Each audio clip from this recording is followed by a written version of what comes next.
All right, so I did want to come back and show you a couple of things about this paint. So I'm starting on this area, and I'm wanting it to be a darker version, and I want it to fade. So what you can do, since this paint kind of acts like, it kind of acts like watercolor in a way. It's like a mixture between watercolor and acrylic. So I'm going to put a layer or a brush stroke down of my paint here. I'm going to dip my brush, just dip it in water, and then use that water to lighten and make it a tint.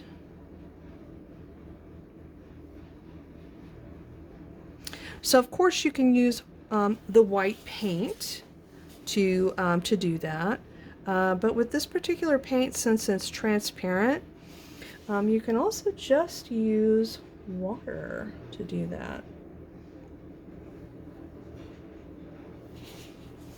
Let's see if I can get a little bit of that. There we go.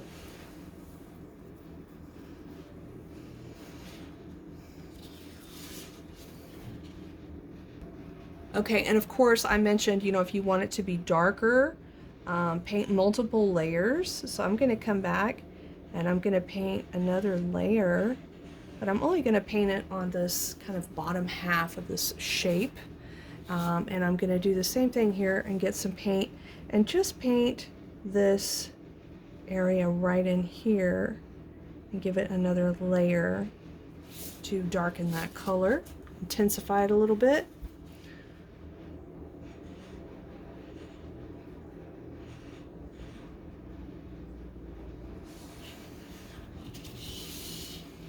All right, I'm going to come back and show you my progress in just a moment. Okay, I just thought of something else I wanted to share with you. Now let's say you're painting and you feel like you made a mistake, or maybe you just feel like that's not really the color I wanted to go in that spot. This paint, since it does behave like watercolor, you can erase. Yep, you can erase. You just need to have a clean brush. So I'm going to take this brush and I'm going to clean it in the water. And I'm going to take a look at it and make sure that there's no paint on the metal part. Okay. You want it to be somewhat damp because the water is what's going to erase. So let's say, oh, I'm trying to remove this color right here. So you just brush it back and forth, and you can see it will lift. It will lift that color.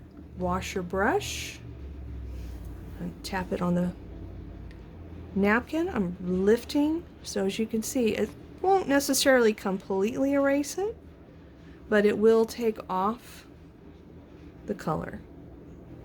Okay, so that's called lifting. You're lifting the paint off of the paper. And what I can say is it's kind of like erasing. All right, so let's see what other tips and tricks I can think of. I'll be back. All right, so here's another thing I just did. So you can see I added a little bit of black, a little bit more, and a little bit more. So I made like a little value scale right here on this part, and that looks pretty cool. So maybe you could try out something like that. All right, a couple of other things I wanted to point out as I'm going along here. So if you'll notice this spot, this is because a drop of water dropped on my painting. So it will lighten the paint. So be careful when you're rinsing your brush and then coming across your artwork that you don't put a drip there that messes up your artwork. However, you know, this is, like I said, this is like lifting. So if you're trying to lighten an area, then putting a drop of water would work in your favor.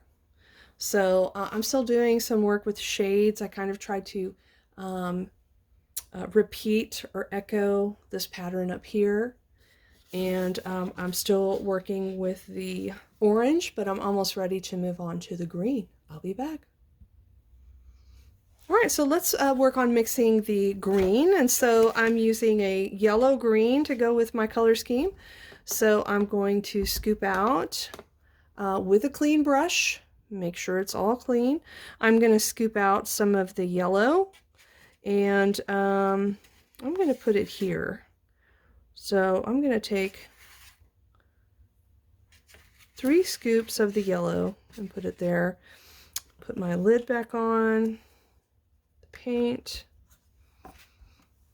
And it just so happens that I have some green paint left over here from earlier. So I'm going to take some of that. It's certainly not going to take all of it. And I'm going to mix it in with my yellow.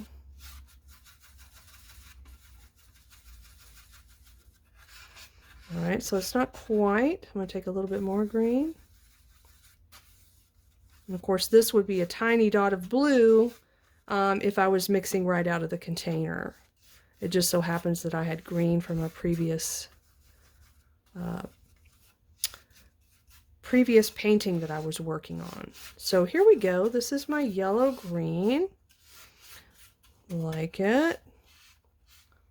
So now I'm going to look and see what areas I can paint with my yellow green. So I'm going to refer back to my map. And this really cool shape in the middle this is where I want to start.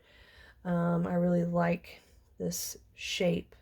So I'm going to be careful to swirl around these edges with my brush.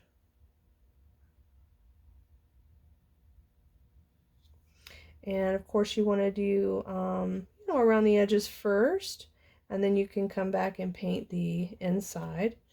Of course this brush is large enough that it's actually painting the edges and the inside at the same time, but I would suggest a smaller brush if you have little areas that you're trying to get into. This brush is really almost too big for this particular shape, but I've got some paint on it, so I'm trying to use the paint that's there. We'll see. I'm going to switch over to my detail brush. Make sure it's clean. Pick up some paint. Come around here and do the edges.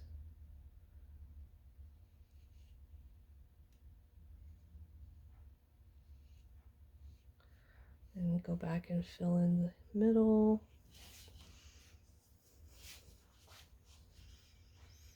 Let's see. Oh my goodness. Did I do something wrong here? I'm trying to understand what's happening. Oh no, it goes down here. Okay. For a second I got confused, but I see. All right. So this goes down here. Don't leave any blobs. Make sure you get it paint all smoothed out. And if it feels like it's dragging on the paper and it's not moving smooth, then, you know, just do a drip of water and you'll be surprised. It will really help move that paint smoothly across your paper.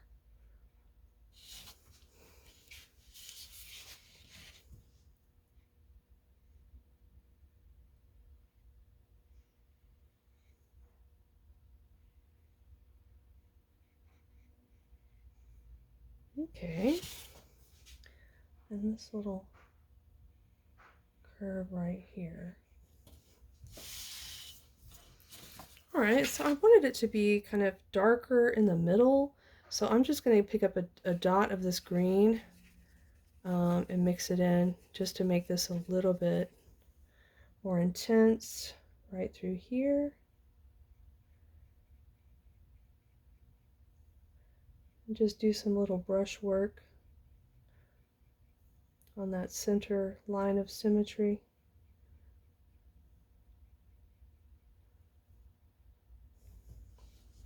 All right. And I'm going to keep working with the green and I will come back. Remember, you try to go from the lightest to the darkest. So I'm painting the lightest areas of green. I'll go back and add some black to the green in any areas that I'm going to do a shade. All right, I'll be back. All right, so I just mixed a shade for the yellow green, and it's got a really nice olive color to it. So I just wanted to show you that, and I'm going to paint this area right down here. And you see when the brush sort of does that, that's when the brush is starting to get dry. So if you just dip your brush in the water, you will be able to continue to move with that.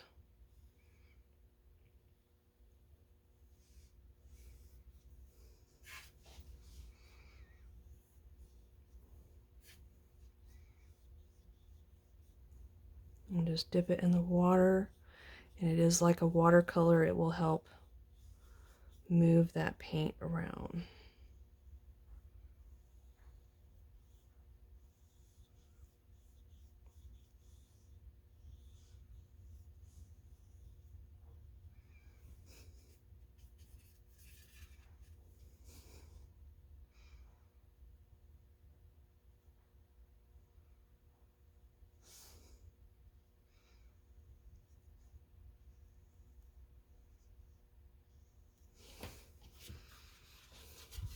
All right, I think I'm about ready to make the violet.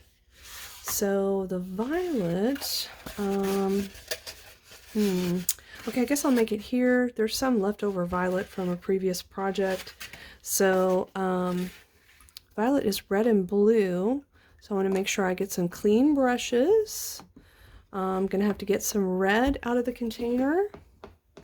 So make sure my brush is clean. Make sure there's nothing up there on the metal part. And let's scoop out some red.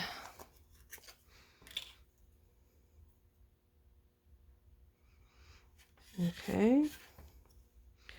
I'll put just a little bit more. I feel like since there's already some there, that I'll have enough, but three scoops is usually plenty. And of course, to make violet, then I need to get blue. I'm just going to get my other brush, make sure that it is clean before I get some blue out of the container.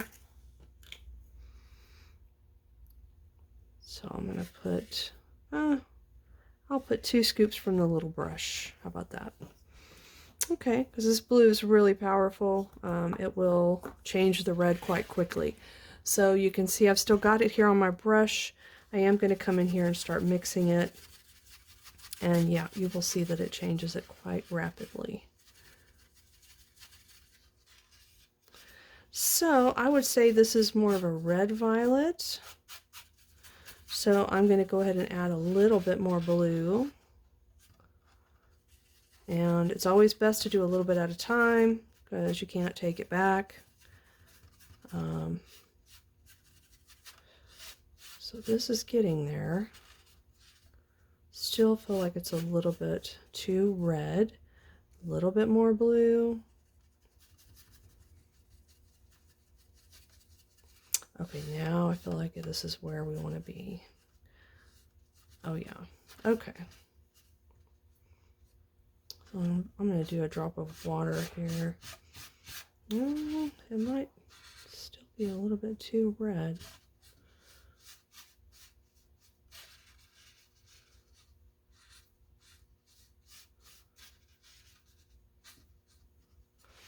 All right, well, let's go back. Make sure you keep your hands clean as you're working. You don't want to accidentally get paint in a spot you didn't intend to. Yeah, I feel like that my violet is still just not quite blue enough. I'll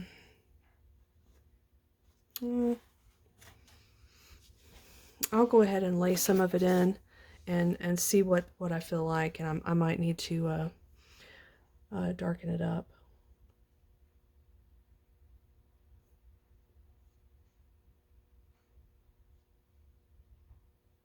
Okay.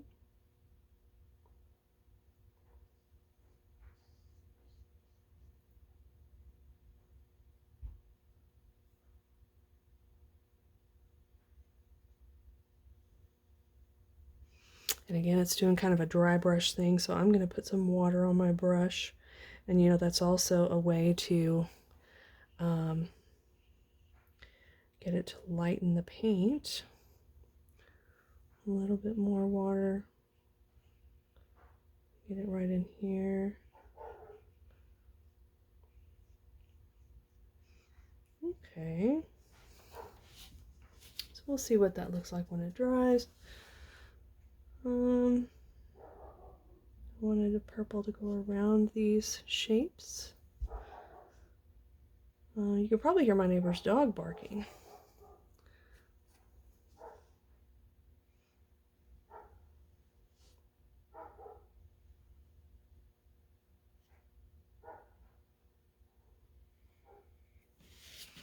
All right, I'm going to keep working and I'll be back.